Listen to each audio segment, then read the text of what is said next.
What's happening? Today we're going to be pitching and flipping in some vegetation along the banks today in hopes of catching a big one. So come along.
Look at that beast. Woo!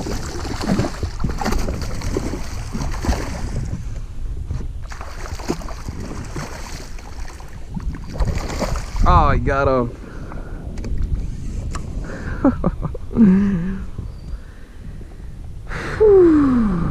What a rush that was.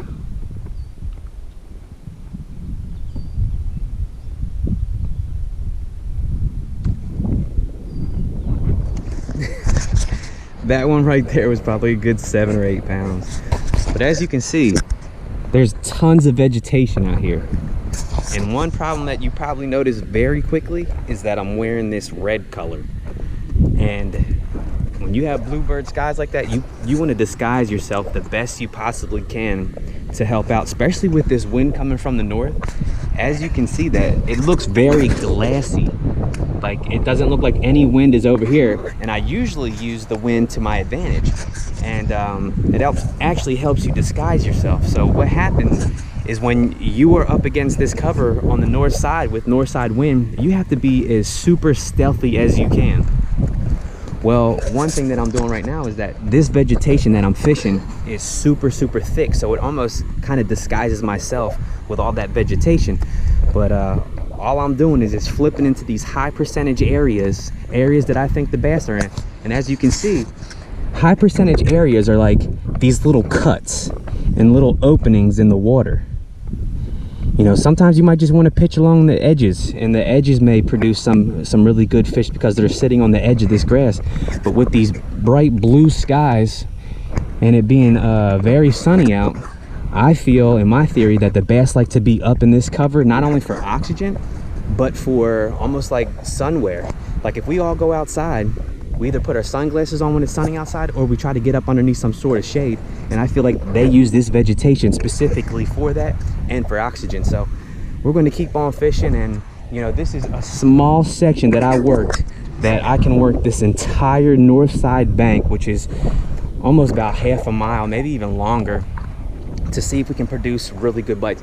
That bite right there was about 7 or 8 pounds. I was kind of toying around with them because I was getting excited about having them on the GoPro, but it would have been better in my hands and weighed on the scale. But let's keep on flipping.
hope you enjoyed that video.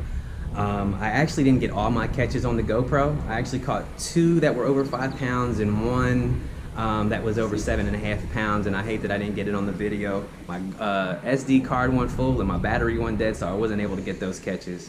But real quick, I'm gonna go over my setup for you. I like to fish this Micro Magic Pro Duckett rod. I don't know if you can see that or not. I'm trying to get it in this other frame. But anytime I'm flipping, I have to use a powerful rod, and this is a 7-foot heavy powered rod. And when you use that heavy power rod, it actually helps you get that fish up out of the cover when you're fishing it. So the reel, I love to use this Revo Rocket, and the reason why I love to use it is because it's super fast. When you have a fast gear ratio, you can pitch and flip very quickly and try to get in those high percentage areas. The line, this line right here is fluorocarbon. If I ever do pitch or flip with fluorocarbon, I make sure that I have a very strong line, like maybe 20-pound line plus. So if you're using fluorocarbon, make sure you're using heavier line because that limits the risk of you breaking off. But 99% of the time, I'm using braided line. With braided line, it's very sensitive. You'll feel the slightest little bites. And if you do get wrapped up in some of the cover, you don't have to really worry about breaking off, and you can kind of pull those fish, especially if it's in vegetation. All right, so let's talk about the hook and the weight. Let's talk about the weight first. This weight right here is a 3/4 ounce, and I'll use this weight and I'll actually go a little bit heavier depending on how thick the vegetation is. So if the vegetation is very, very thick, you want to go heavier, and the reason why is because if you go heavier, you can get it down through that vegetation to where the fish are. All right, so if you're not fishing very heavy cover or thick cover, you can actually downsize that weight if you choose to. The hook, sometimes I fish this flipping hook and sometimes I fish the EWG hook. It just depends on the day or how I'm setting the hook, if I'm losing or missing fish. But one quick tip, that if you're ever fishing or you're flipping and you're pitching, one of the best kind of hook sets that you can do is a vertical hook set. And another tip that I can leave you with too, and this may help you tremendously because it's helping me out a lot, is that when you do set that hook vertically, do not lower that rod tip or point it down or turn it to the side until that fish is out of that vegetation. Hey guys, I hope my setup and my approach helps you guys out there when you're out there pitching and flipping around. If you guys like the video, go ahead and like it. If you want to leave a comment, please do so, but I'll see you next time.